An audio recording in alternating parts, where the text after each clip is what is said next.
Assalamualaikum warahmatullahi wabarakatuh. Waalaikumsalam warahmatullahi wabarakatuh. Bismillahirrahmanirrahim. Allahumma sholli ala Muhammad wa ali Muhammad. Allahumma la ilma lana illa ma 'allamtana innaka antal alimul hakim. Anak-anak sekalian, selamat bertemu lagi dengan pelajaran saya. Ini terus saya isi karena sebentar lagi puasa ya. Sehingga tujuan saya nanti materinya itu nggak banyak ganggu nanti, sehingga puasa kita bisa tenang nanti begitu. Hari ini melanjutkan yang kemarin, ada yang belum tuntas untuk panca indera gitu. Dengan 19 anak saya mulai ini ya. Oke, saya perlihatkan dulu.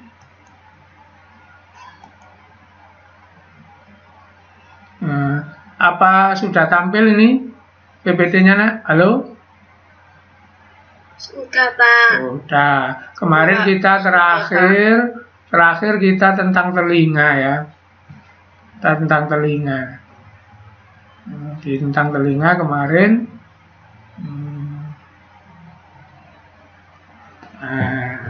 Saya mau ngulang ini, proses mendengar. Oke. Dari proses mendengar nanti singkatannya begini, tapi sebelumnya saya perlihatkan dulu yang animasinya ini ya.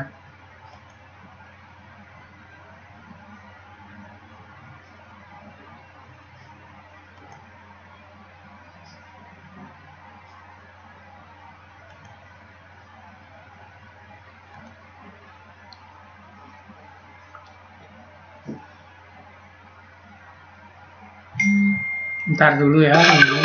Nah, ini animasinya.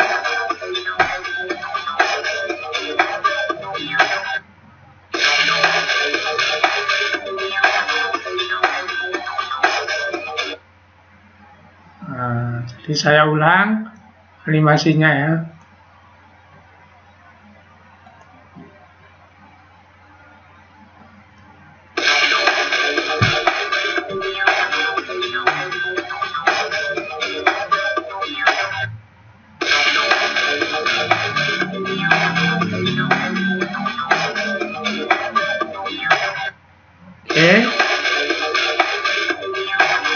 Saya kira sudah cukup. Jadi itu tadi animasinya. Nah, jadi kalau mau pakai ini, dilihat, maka perjalanan bunyi tadi akan menempuh benda-benda ini. Jadi pertama bunyi itu getaran dari luar.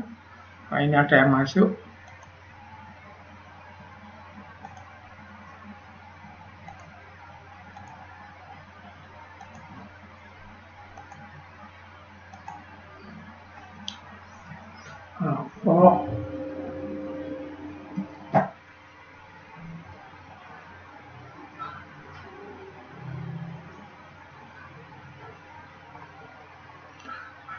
Yang barusan masuk tadi Afro sama siapa itu?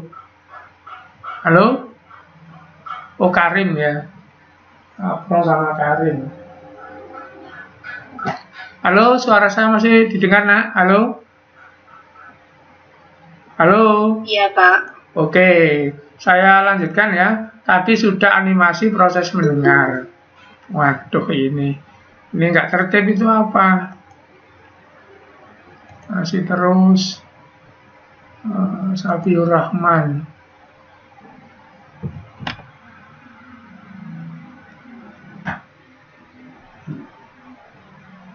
Oke, saya teruskan. Jadi proses mendengar tadi, pertama bunyi dari luar. Bunyi itu gelombang ya, getaran diterima oleh timpani. Kemudian nanti merambat sesuai dengan petunjuk tadi ke malleus. Ini namanya malleus atau tulang martil. Kemudian ke incus, disebut juga tulang landasan. Kemudian menuju ke stapes, disebut juga tulang sanggurdi. terus ke jendela bundar, oval window, kemudian ke koklea rumah siput, terus nanti ke saraf, kemudian ke otak. Sehingga kalau disingkat, nanti proses mendengar seperti ini. Jadi gelombang bunyi dari luar natap ke timpani dulu, kemudian ke malleus, kemudian ke tulang martil, ke incus, tulang landasan, stapes, oval window, jendela bundar ya. Terus ke korti ini dalam koklea, terus ke saraf, kemudian ke otak. Itulah proses mendengar, gitu ya. Kemudian tambahan lagi yang belum kemarin untuk proses di telinga.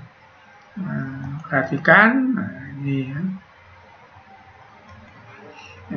Apa fungsi dari ini? Ini yang belum diterangkan. Nah, untuk proses mendengar tadi, dari sini ini plek sampai di sini, yang terpenting itu nanti di sini ada benda namanya korti. Jadi di koklea itu ada benda namanya korti, isinya rambut-rambut saraf begini. Ini yang meneruskan getaran itu. Jadi kalau ini rusak sedikit aja, orangnya akan mohon maaf ya bahasa kasar dublek. Jadi ini yang bergetar. PPT-nya nggak muncul. Apa? PPT-nya. Oh, nah gitu. Saya diberitahu gitu ya. PPT-nya nggak muncul. Bentar. Kalau saya nggak diberitahu nanti nggak tahu gitu.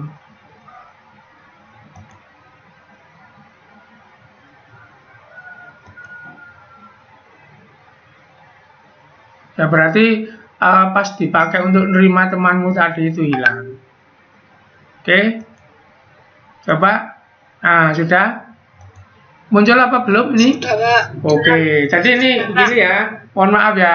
Setiap kali ada siswa yang masuk, bisa jadi waktu saya mempersilakan masuk ini hilang.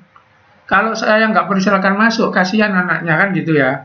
Jadi tolong kalau begitu hilang kamu seperti tadi memberitahu. Jadi tadi itu hilang gara-gara terakhir saya masukkan siapa tadi itu, Safiur Rahman tadi kan itu. Oke, jadi ini bisa dilihat ya. Halo. Oke. Ya, Pak. Oke, jadi saya ulang. Tadi rambatan bunyi itu kan begini. Ini getaran dari luar, jadi bunyi itu gelombang ya, getaran. Diterima timpani, ke malleus, ke incus, ke stapes, jendela bundar, ke koklea. Nah, di dalam koklea ini ada benda penting, nanti namanya adalah organ korti. Ini kalau diperbesar. Jadi yang ada di sini itu ada benda namanya korti, diperbesar seperti ini, dalamnya ada rambut-rambut seperti ini. Inilah yang meneruskan mengubah getaran itu menjadi impuls, nanti merambat di saraf ini sampai ke otak. Itu proses mendengar. Nah, sekarang proses kedua bagi ini, telinga. Dilakukan oleh apa ini? 3,5 lingkaran ini. 1, 2, 3. Nah, saya tanya sebelum saya menerangkan ini, kalau kamu misalnya naik germulan gitu ya, naik germulan, kemudian habis turun, apa yang terjadi setelah naik kemudian turun? Halo? Halo? Halo? Suara saya didengar apa enggak? Halo? Halo? Ya, Pak. Didengar nggak suara saya ini? Benar. Oke, kalau kamu misalnya naik germulan itu ya, habis naik germulan diunyur-unyurno itu kemudian turun. Rasanya bagaimana? Halo? Pusing. Pusing. Terus kalau melihat benda-benda itu bagaimana? Berputar. berputar, gitu, betul ya. Kemudian saya tanya lagi, kalau kamu naik kendaraan, misalnya duduk di bis, kemudian melihat benda di luar, apa pohon, apa tiang listrik, perasaan kamu bagaimana? Halo? Halo?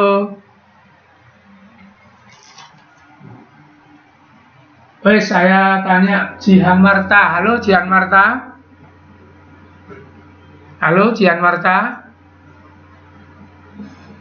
Ya, Pak. Oke, Jihan Marta, saya tanya, kalau kamu naik bis, duduk, kemudian bisnya jalan, terus kamu di pinggir jendela melihat keluar, di tepi-tepi jalan itu kan ada pohon, kemudian ada tiang listrik, ada rumah-rumah macam-macam itu ya. Oke, yang saya tanyakan, ketika kamu naik bis, bisnya jalan, kamu melihat keluar, perasaan kamu yang berjalan itu bisnya apa benda-benda di luar? Halo Jian? Bendanya. Bendanya ya. Jadi yang lari itu seperti pohon di luar itu. Nah itu penjelasannya begini, nah perhatikan gambar. Bisa dilihat gambarnya ini seluruh siswa, halo? Iya, Ya, oke. Jadi itu begini. Di semisirkular ini ada cairan. Cairan ini nanti menyeimbangkan, mengontrol posisi tubuh dengan dunia luar. Dengan cara apa? Kalau tubuhnya itu bergerak, maka cairannya ini ikut bergerak. Contoh, kalau kamu naik dermulen, maka karena diputar, maka cairan di sini berputar. Nah, kemudian kamu turun.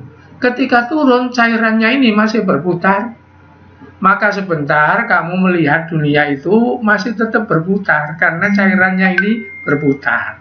Kapan berhentinya? Ya kalau nanti di telinga ini cairannya sudah berhenti baru.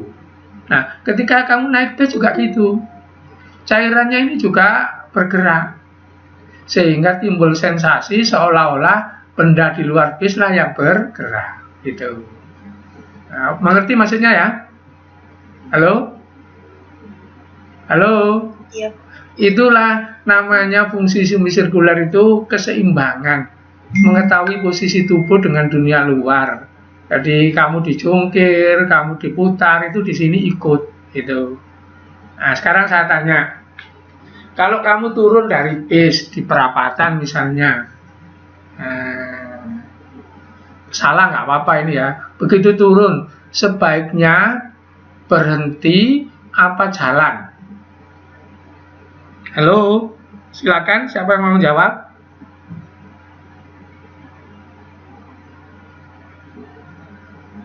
Halo?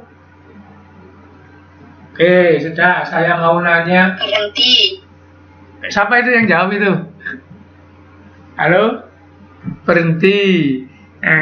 Jadi kalau Siti Humairo. Oh, Siti Humairo. Oke, saya mau nanya Siti, Pak No yang jawab Siti. Jadi kalau kamu turun dari bis, kemudian turun, plek, langsung berhenti, maka nanti kamu akan terhuyung-huyung. Kenapa? Karena di sini ini bergerak. Yang betul jangan berhenti, nak. Yang betul. Apa buktinya? Anak-anak yang jualan di bis itu ya, anak-anak yang jualan permen, jualan apa, begitu turun itu kan langsung lari. Dia nggak pusing. Karena apa? Ya karena dia meluruskan geraknya di sini. Jadi kalau ada orang turun dari bis muntah-muntah itu gara-garanya langsung berhenti. Misalnya begini, misalnya kamu dari Malang turun di perempatan. Nah, bisnya itu ke arah utara apa selatan, Humairo? Halo?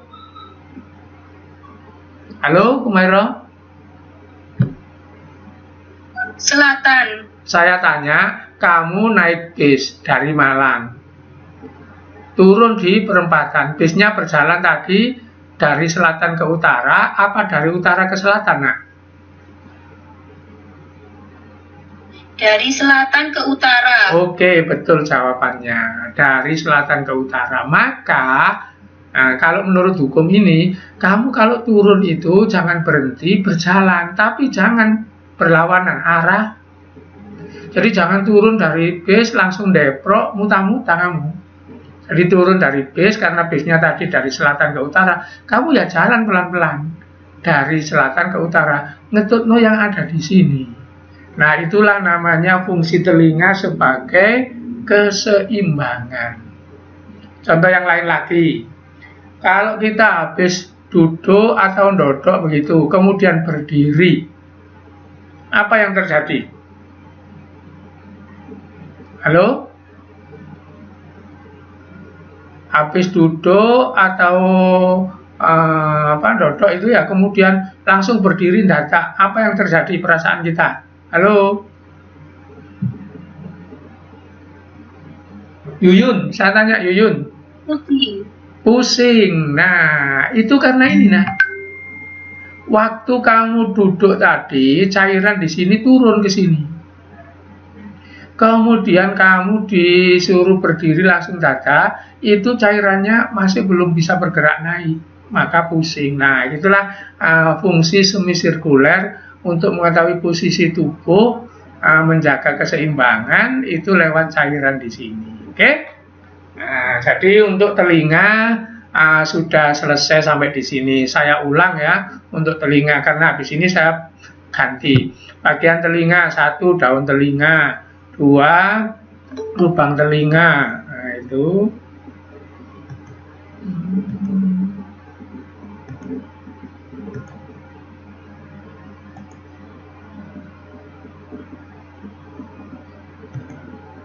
karena saya barusan nolong temanmu, ini masih bisa dilihat nggak ini? Halo? Bisa.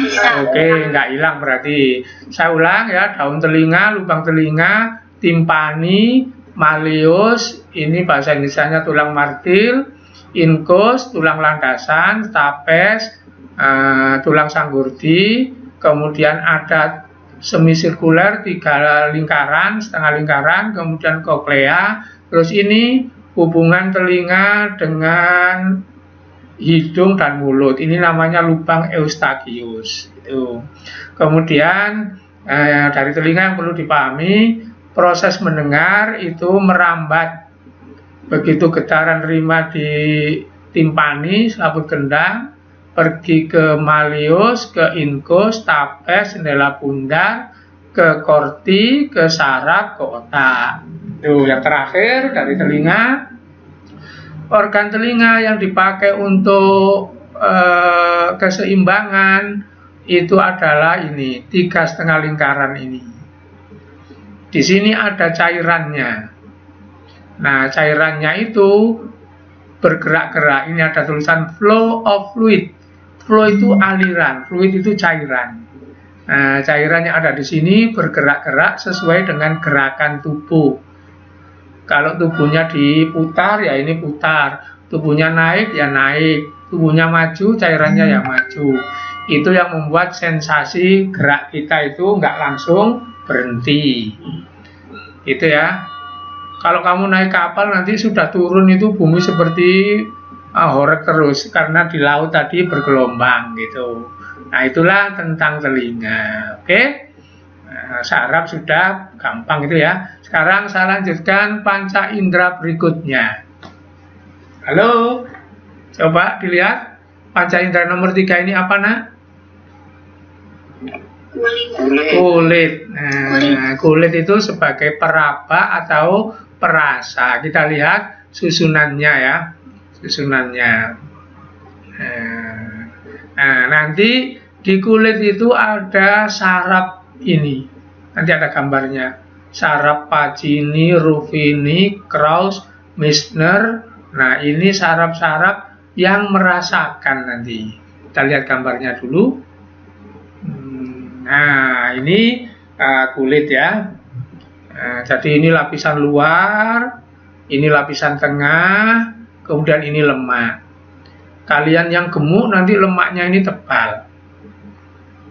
Nah, lemaknya ini tebal, baru di bawah lemak itu daging.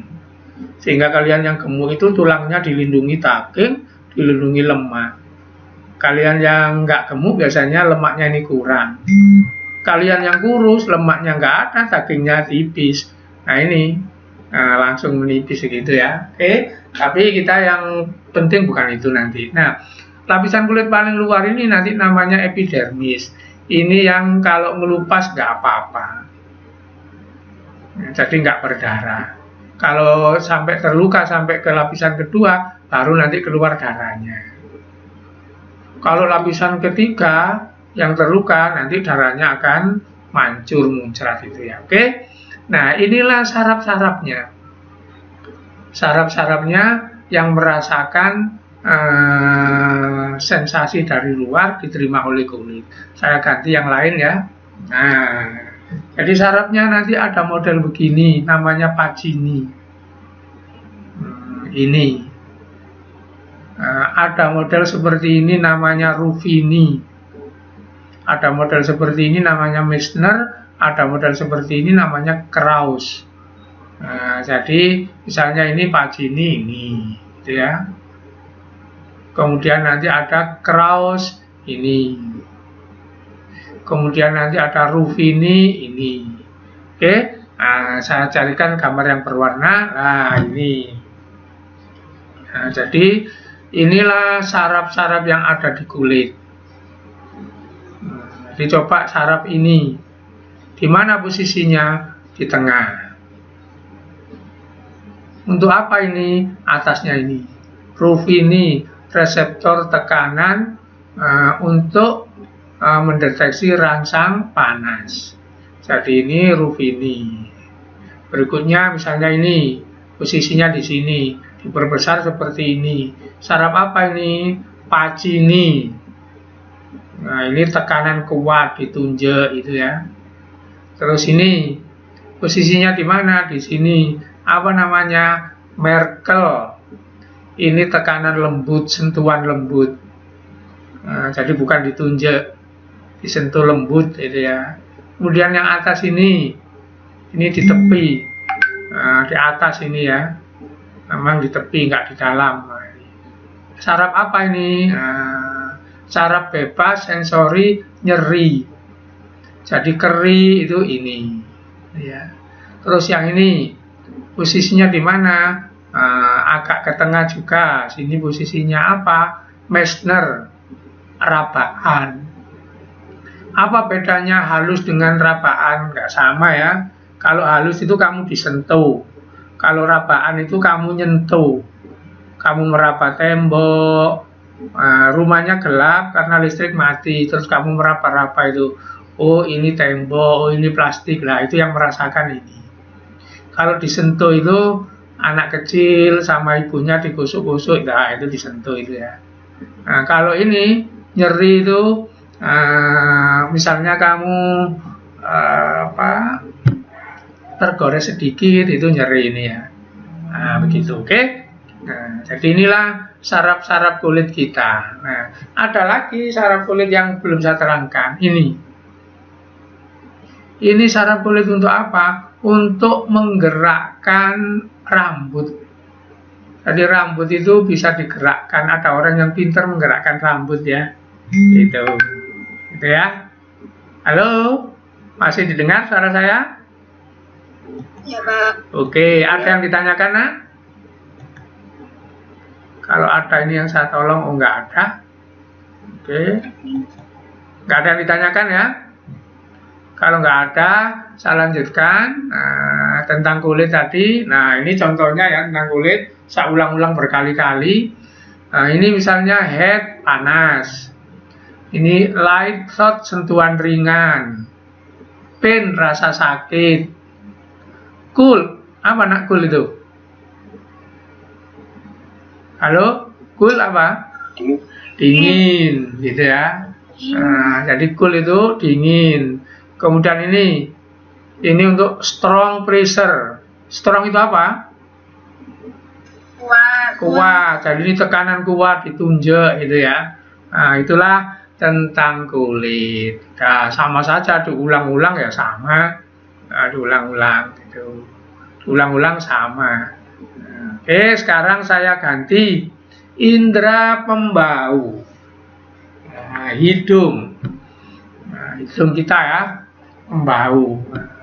Maka ini nanti disebut reseptor kimia karena bau itu kimia. Kalau kulit tadi Nah, saya lupa tadi. Kulit ini karena nyentuh-nyentuh itu reseptor mechanical reseptor. Aduh, itu ya. Siapa yang baru masuk itu? Rohmat. Oke. Jadi saya ulang. Jadi kalau mata kemarin itu menerima cahaya namanya fotoreseptor. Gitu ya. Kemudian kalau kulit itu menerima gerak maka disebut mechanical reseptor. Nah, sekarang kita bahas hidung. Ini yang diterima itu bahan kimia, bau itu bahan kimia. Maka disebut kemoreseptor. Nanti hidung itu sama dengan lidah, kemo juga. Menerima barang-barang kimia. Jadi kalau mata kan jelas cahaya. Telinga itu gelombang bunyi yang diterima kan gitu ya. Kulit tadi tekanan. Nah, sekarang hidung itu bahan kimia, nanti lidah itu juga bahan kimia yang diterima gitu. Oke. Nah, sekarang kita lihat. Nah, ini hidung. Dalamnya hidung. Nggak banyak ini nanti yang diperlukan.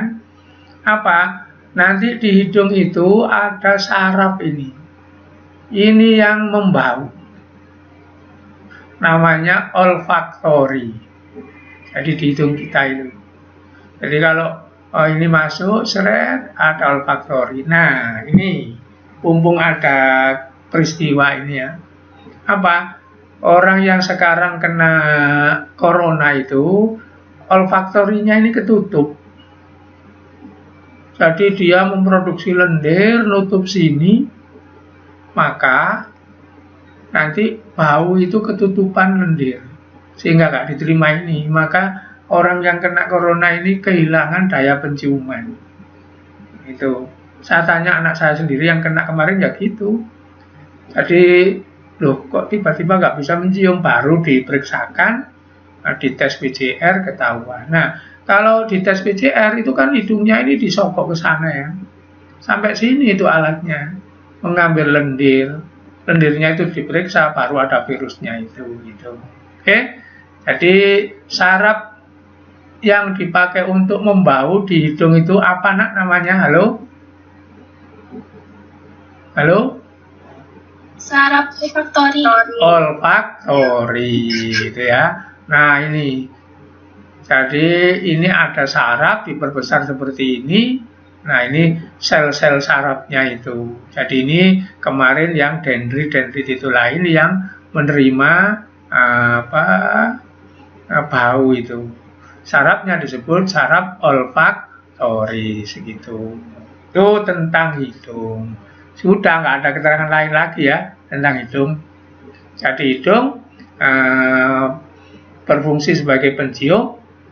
Kemudian penciumnya itu saraf namanya olfaktori. Oke. Nah, sekarang saya pindah, pelajarannya dipercepat ini. Pindah ke panca indera terakhir. Apa nak panca indera terakhir? Halo? Lidah. Lidah. Lidah tadi nerima apa? Cahaya, getaran. Nerima apa lidah itu? Bahan kimia. Jadi bahan kimia. Asin, manis itu bahan kimia. Maka dia disebut kemoreseptor. Jadi lidah itu disebut kemoreseptor. Kemo itu kimia, reseptor itu nerima. Jadi yang nerima bahan kimia, rangsang kimia gitu. Oke. Kita lihat struktur lidah. Nah, begini struktur lidah nanti. Ya, lidah itu bahasa Inggrisnya ini. Apa nak bahasa Inggrisnya? Halo? Tongu. Tong. Nah, membacanya itu jangan tongu ya, tang gitu ya membacanya. Tulisannya tongwe, membacanya tang. Nah, nanti ini wilayah-wilayahnya lidah. Oke, yang terpenting sekarang. Nah, ini. Lidah kita itu tidak rata. Jadi, lidah kita ini tidak rata. Tapi, ada jeglong gini.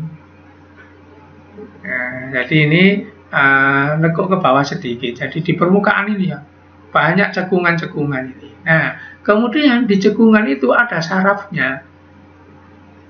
Nanti, nah ada sarafnya itu. Kalau benda itu pas diam di sini, maka terasa. Contoh misalnya kalau ini gula, nyentuh di saraf ini, maka ada rasa manis. Kalau misalnya ini garam, ada rasa manis.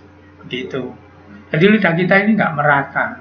Nah, kalau lidah kamu itu kasar, ini kadang-kadang kita pas sakit itu kasar, maka nanti kejadiannya begini, ini lubangnya terlalu dalam. Lidah yang kasar itu.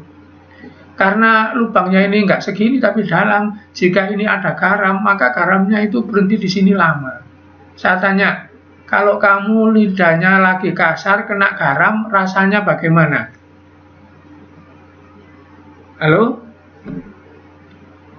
Halo? Halo? Suara saya didengar nggak? Halo? Halo? Oke, saya tanya Delvi Ayu. Halo Delvi? Halo Delvi? Loh, kok nggak nyaut semua ini? Putus Pak di saya. Oh, di kamu putus-putus. Halo? Iya Pak. Didengar ini ya? Halo? Saya coba di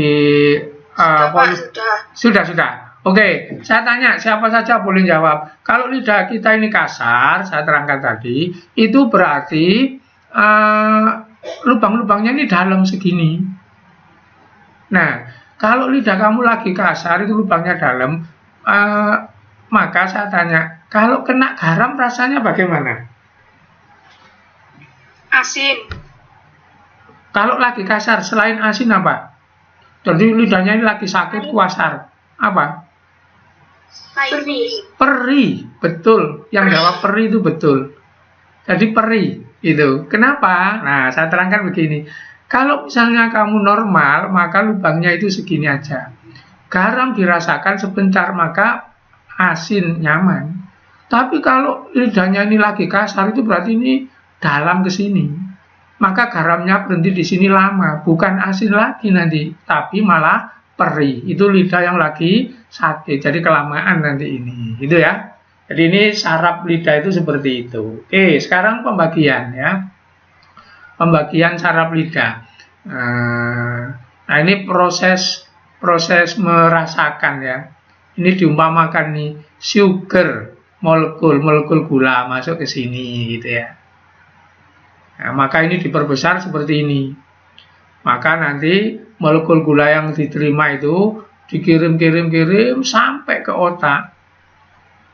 Maka nanti timbul sensasi manis. Itu ini cara kerjanya gitu. Oke, yang perlu diperhatikan ini aja. Nanti bentar.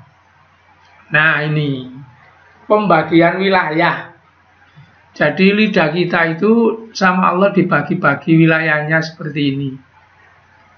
Nah, jadi ini lidah seluruhnya, terus ini bagian sini salty, bagian sini bitter, bagian sini sweet, bagian samping ini sour, gitu.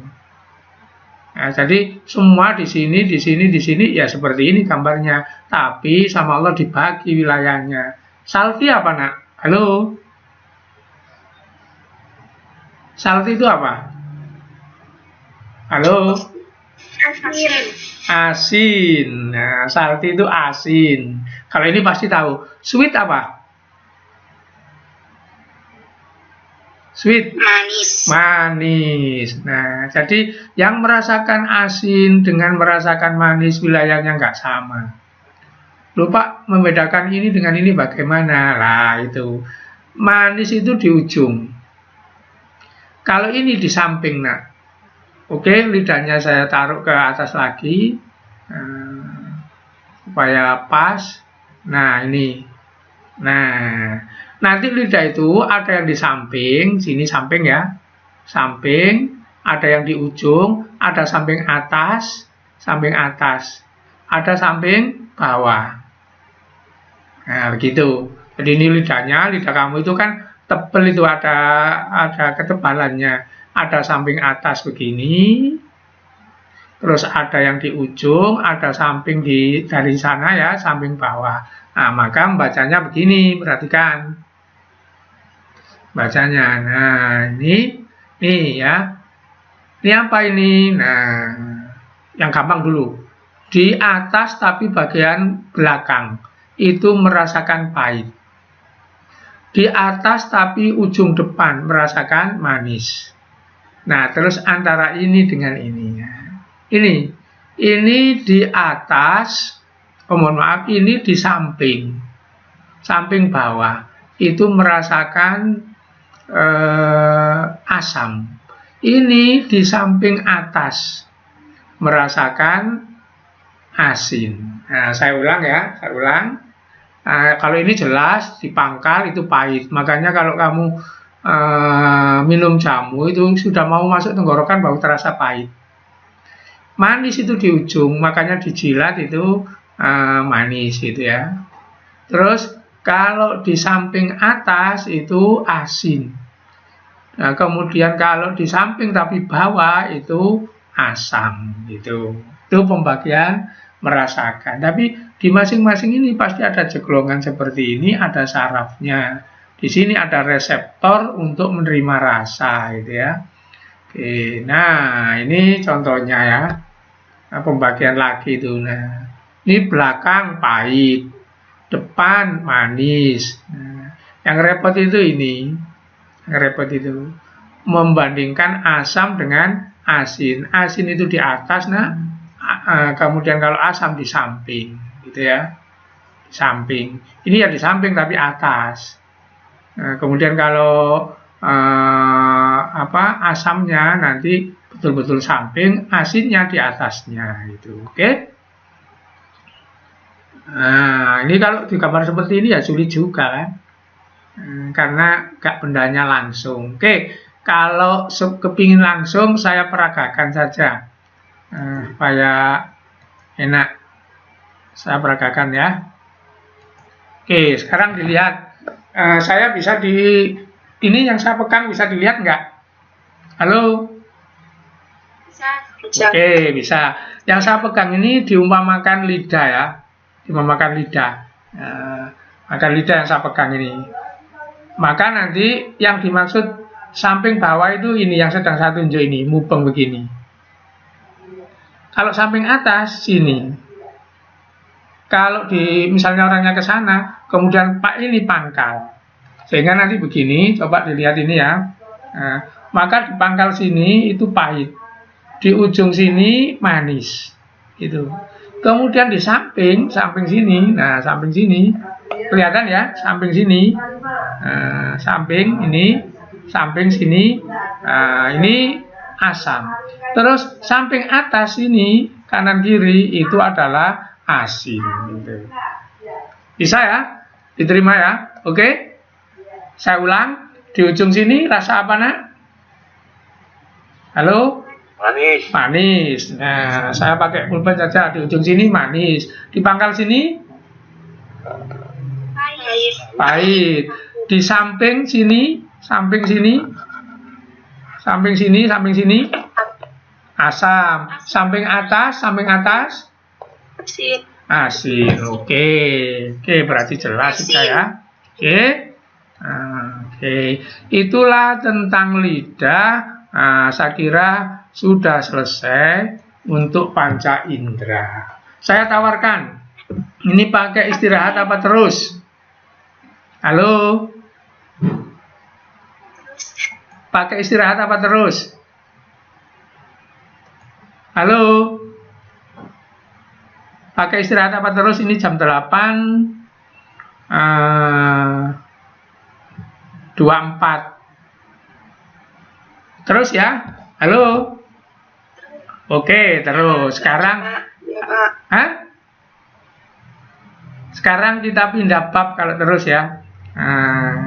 Sistem terakhir dari pengaturan.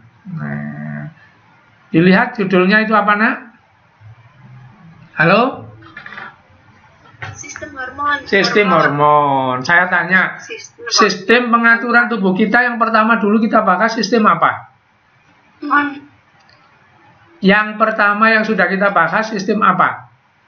Pengaturan tubuh itu. Sistem saraf, itu otak itu ya. Yang kedua yang barusan tadi selesai sistem apa?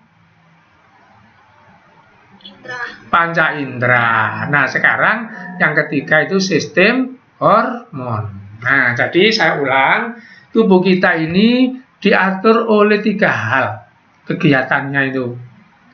Diatur oleh otak dan teman-temannya, namanya sistem saraf. Diatur oleh mata dan teman-temannya, namanya sistem indera. Sekarang diatur oleh sistem bernama hormon garis miring endokrin. Oke, ini belum jarang dibahas ya, terutama di SMP sedikit. Nah, sekarang apa hormon itu? Perhatikan, hormon itu dari kata hormein, artinya memacu. Hormon sendiri nanti bentuknya itu cair, berbentuk cair, itu bendanya adalah protein sama steroid. Steroid itu lemak. Steroid itu lemak. Doping itu steroid ya. Jadi hormon itu bentuknya cair. Itu pekerjaannya memacu. Itu hormon. Di mana hormon itu diproduksi oleh tubuh kita? Di bagian tubuh namanya kelenjar endokrin. Saya ulang pelan-pelan. Jadi hormon itu pekerjaannya mengatur atau memacu. Bentuknya cair, zatnya protein atau lemak. Yang dipakai doping itu steroid. Doping itu ya, memperkuat orang itu. Kemudian hormon itu diproduksi oleh tubuh kita, bagian bernama kelenjar endokrin. Paham? Oke, saya tanya, apa bentuknya hormon, nak? Halo? Cair. Zatnya apa? Zatnya? Protein atau lemak. Di mana tubuh kita itu memproduksi hormon di bagian mana? Kelenjar endokrin. Nah, sekarang tulisan yang bawah. Apa itu kelenjar endokrin? Nanti saya tunjukkan gambarnya. Hipofise, tiroid, paratiroid, timus, pankreas, adrenal, ovarium, testis. Inilah penghasil hormon. Kita lihat gambarnya. Nah, ini. Dimulai dari atas sampai bawah, sakarmu. Mulai atas saya, mulai bawah yang seru ya. Pertama, untuk laki-laki, nah, ada kelenjar endokrin namanya testis. Nekere loro itu ya. Nah, minggu-minggu ini di TV ada kasus pemain voli. Mengikuti kalian? Asalnya perempuan jadi laki-laki. Siapa, nak, namanya? Aprilia Manganang itu punya kelainan di sini. Ya, punya kelainan di sini.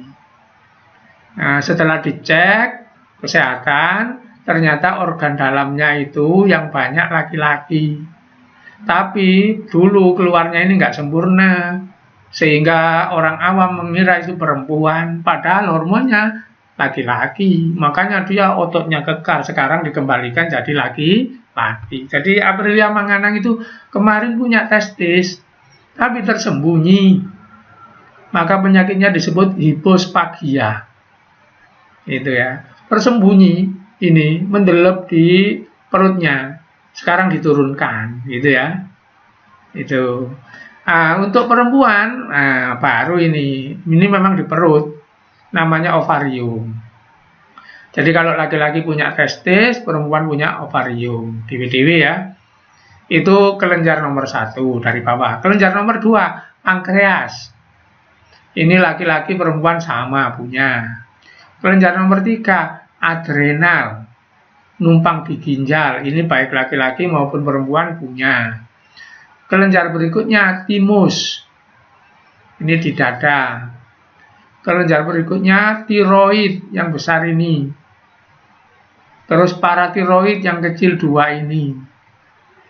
Nah, kelenjar terakhir yang mengatur seluruh kelenjar disebut raja kelenjar.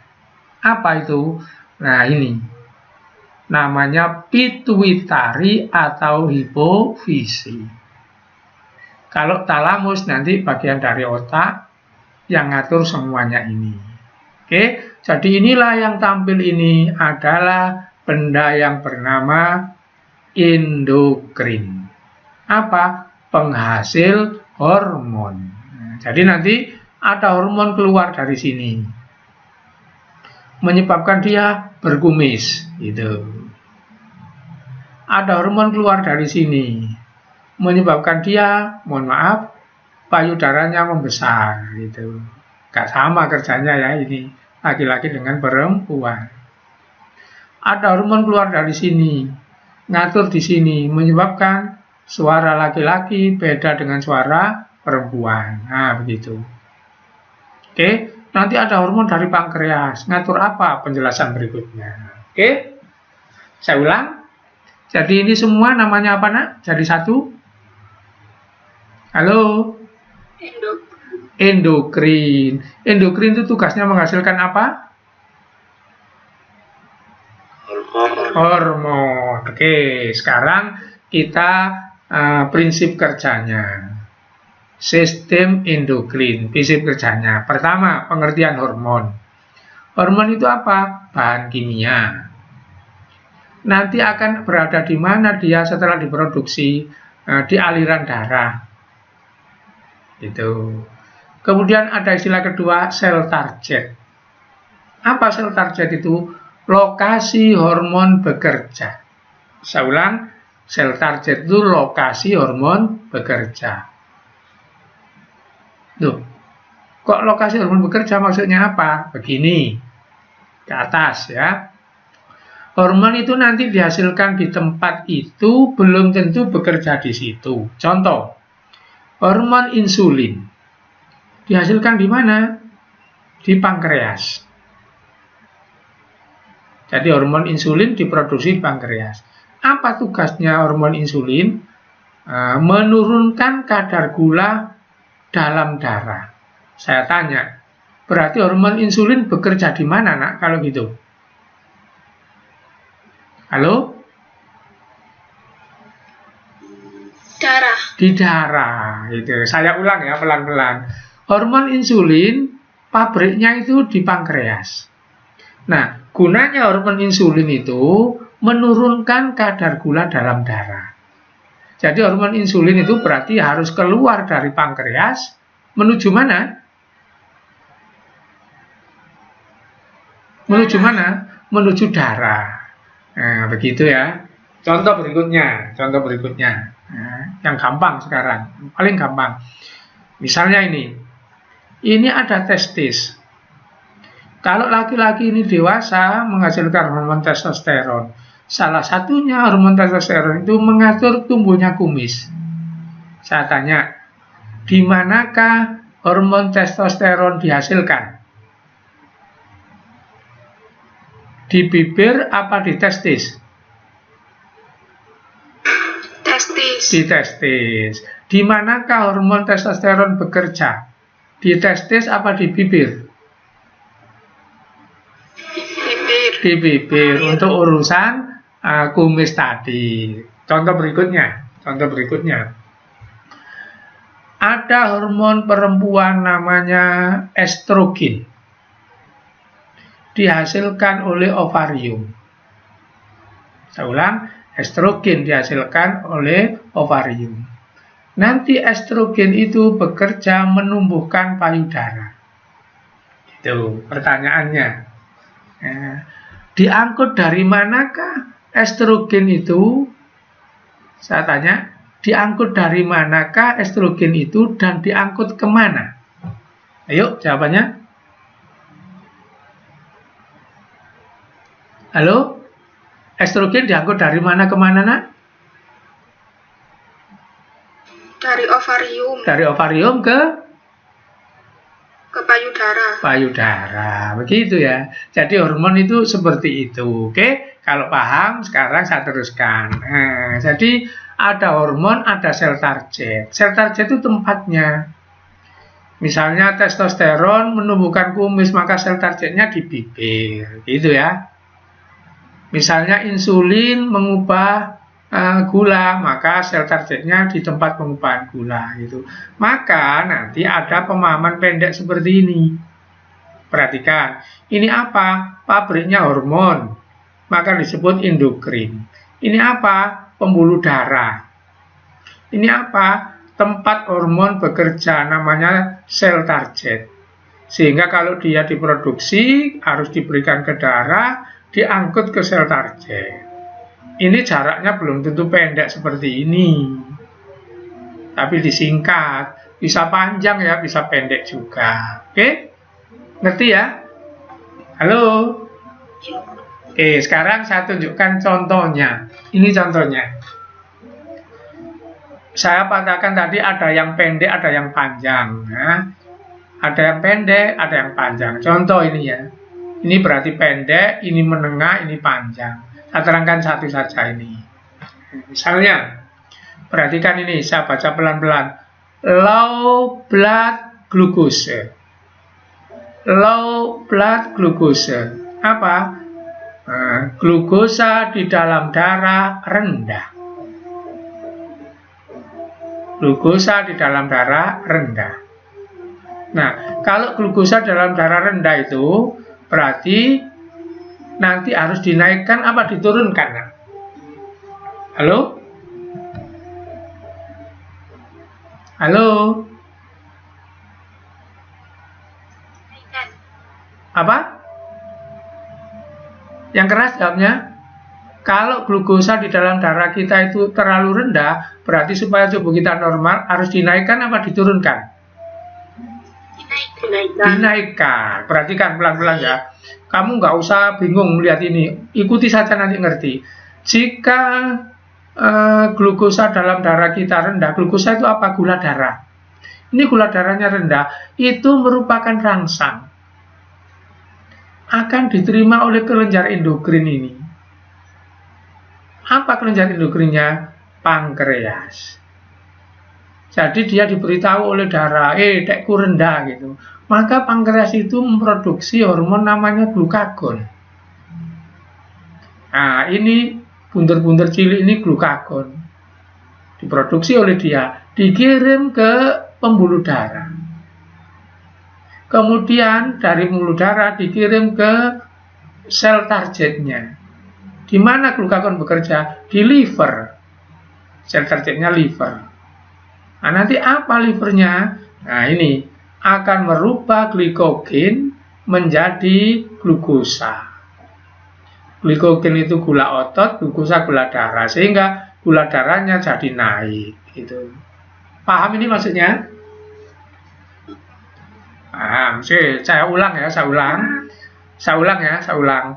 Gula darah rendah itu akan merangsang endokrin.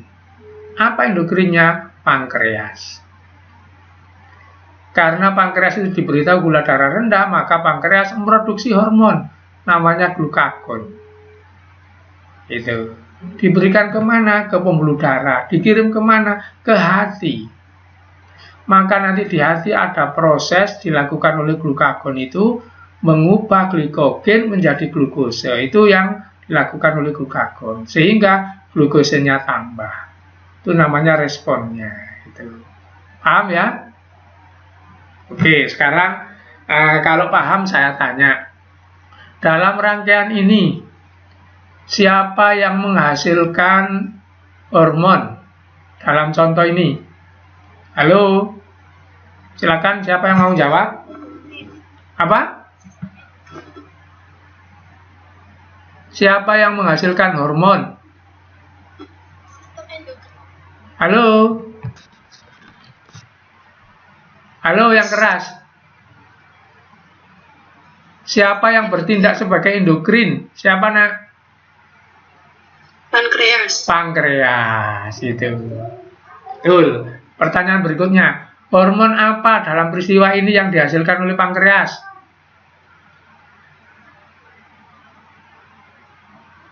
Glukagon. Glukagon. Nah, glukagon itu nanti bekerja di mana?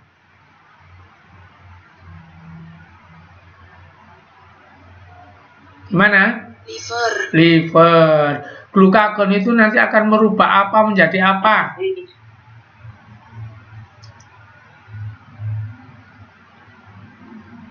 Hormon glukagon itu akan bekerja merubah apa menjadi apa? Lihat ini yang saya tunjuk ini.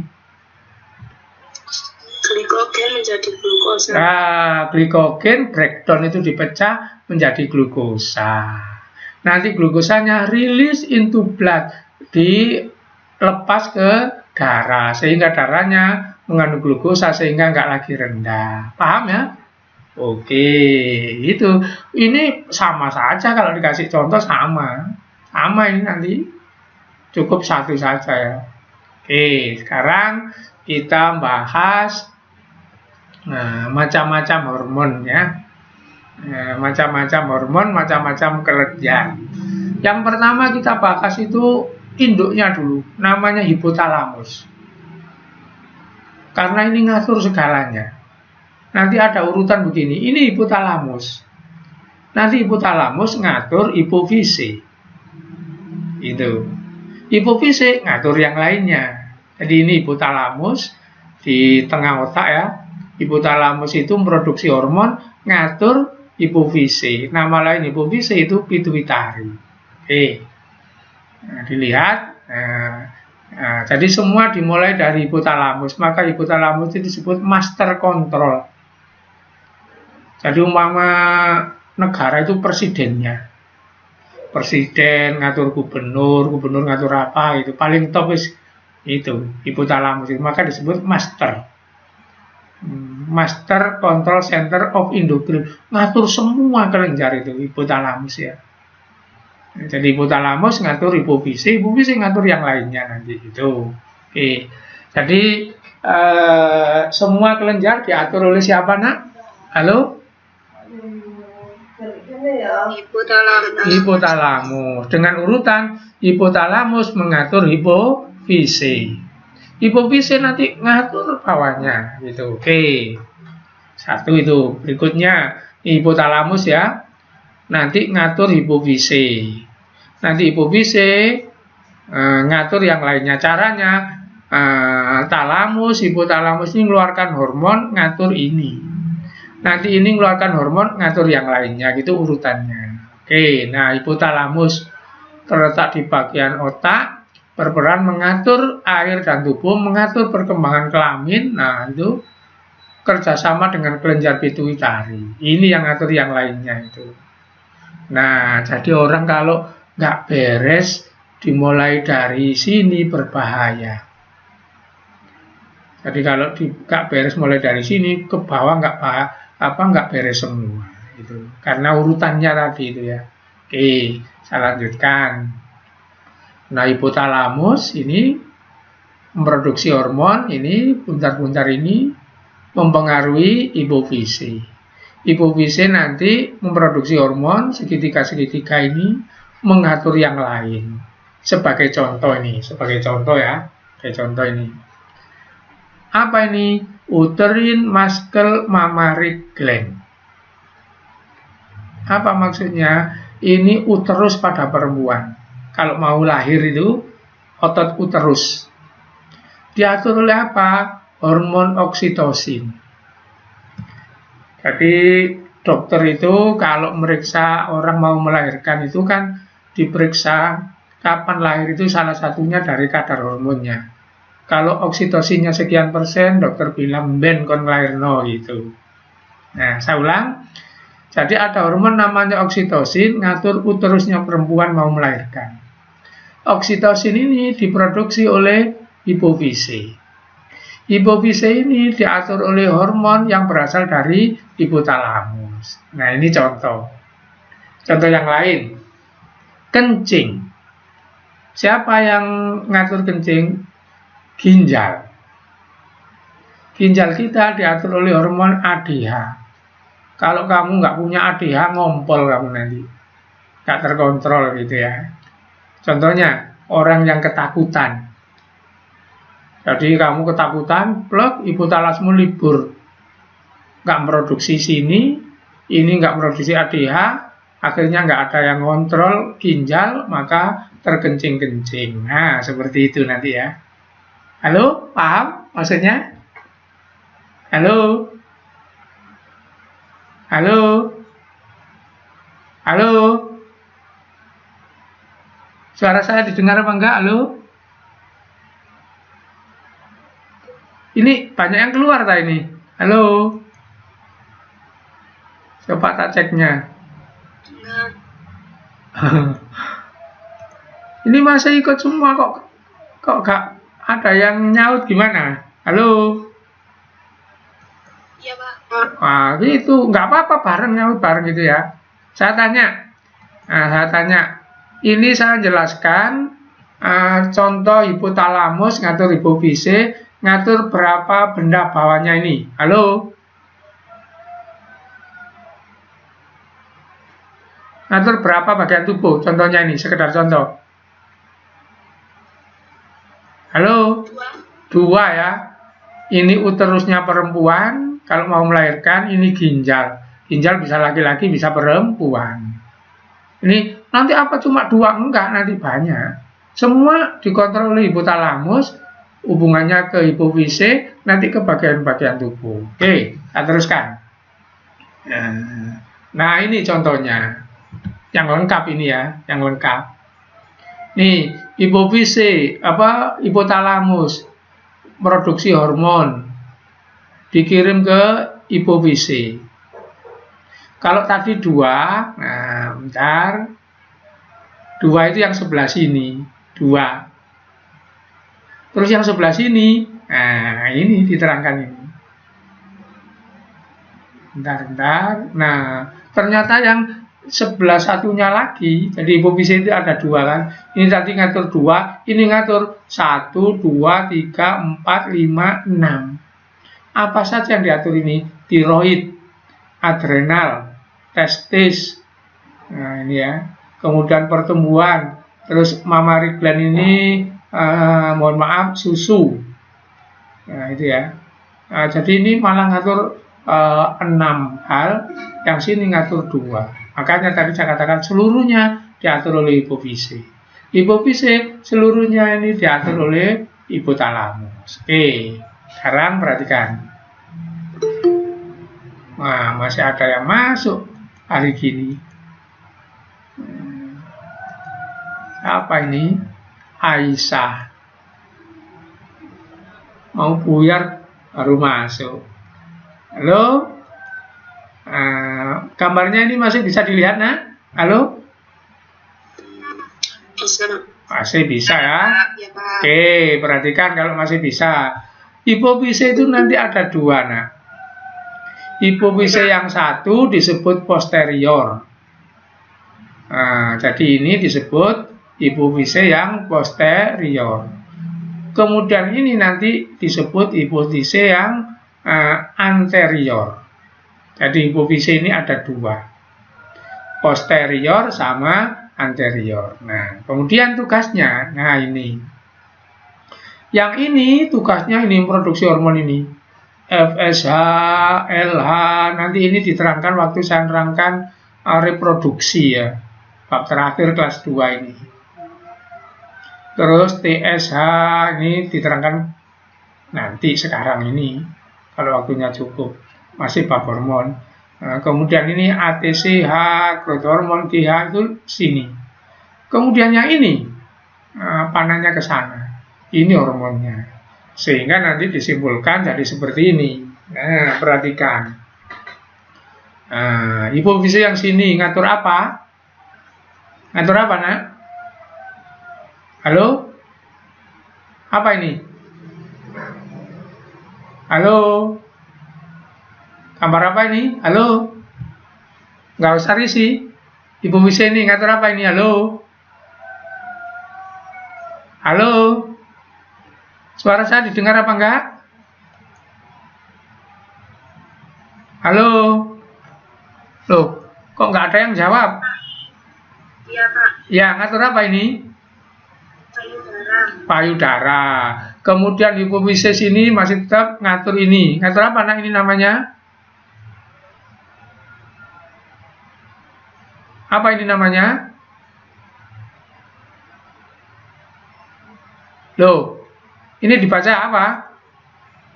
Tiroid. Tiroid itu ya. Nanti kita bahas ini satu persatu. Hipofisis masih yang ini, ngatur ini. Apa ini namanya di laki-laki? Testis. Testis. Untuk di perempuan ngatur ini. Apa di perempuan ini namanya?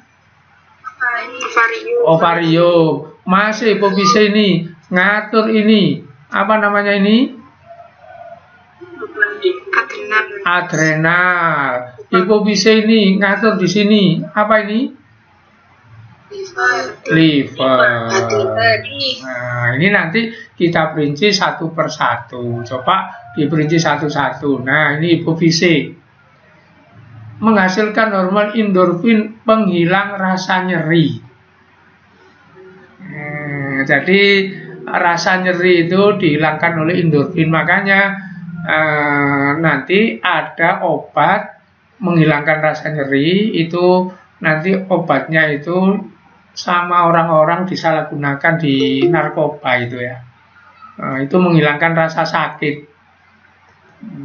Ntar ada yang masuk, mau buyar masuk. Vicky, oke. Halo, PPT saya masih bisa dilihat? Iya, Pak. Nah, jadi hipofisis menghasilkan endorfin menghilang rasa nyeri sakit. Kemudian MSH, melanocyte stimulating hormone, mengatur pembentukan pigmen kulit. Masih, Pak. Nah, ini banyak sekarang orang tiba-tiba belang. Di desamu kira-kira ada nggak? Di desa saya banyak itu. Kecilnya nggak apa-apa, tiba-tiba kulitnya itu belang, tambah habis. Nggak ada warna kulitnya. Padahal kecilnya nggak apa-apa, itu karena kehilangan ini nak, hormon MSH. Itu ya. Nah, kemudian masih hipofisis, ADH, ngatur urin. Oksitosin, nah, ngatur melahirkan tadi itu, kontraksi itu, uterus. Berikutnya, nah ini masih hipofisis, ngatur pertumbuhan, hormon GH. Tiroid, stimulating hormon, ngatur tiroid. Tadi di gambar-gambarnya itu. ACTH, ngatur adrenal. Hormon FSH, ngatur ovarium di perempuan. Kemudian kalau di laki-laki itu testis. LH, ngatur ovarium di perempuan. Di laki-laki ngatur testis. Prolaktin, mengatur produksi air susu. Nah, ini perincian dari hipofisis. Oke, jam berapa ini? Halo?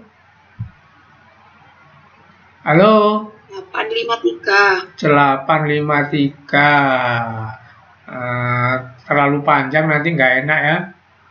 Mau saya sudahi, nanti dicicil yang lainnya sisanya gitu. Supaya kamu nanti istirahatnya agak lumayan gitu. Oke? Sebelum saya sudahi, ada yang ditanyakan, nak? Halo? Halo? Ada yang ditanyakan? Halo? Halo?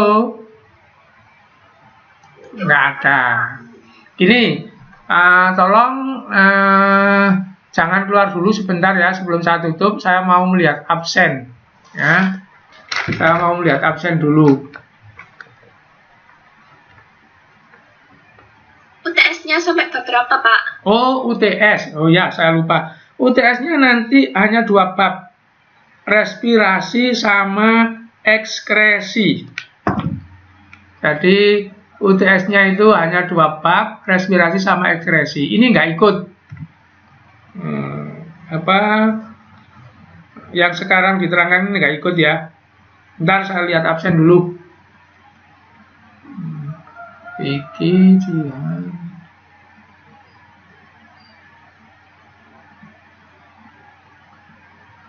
Saya tanya dulu, ini jangan sampai ada anak yang ikut meeting nggak absen ya. Eman, kalau ikut meeting nggak absen ya. Itu. Bapak saya ceknya dulu. 32. Oke. Jadi yang absen ini 32. Berarti ada anak satu nggak masuk. Itu. Siapa kira-kira nggak masuk? Hafal kalian?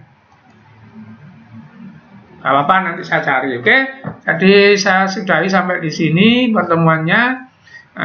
Ingat, nanti ulangannya yang UTS itu hanya respirasi sama ekskresi. Koordinasi nggak ikut, otak-otak nggak ikut. Dah, saya akhiri. Assalamualaikum warahmatullahi wabarakatuh. Waalaikumsalam warahmatullahi wabarakatuh.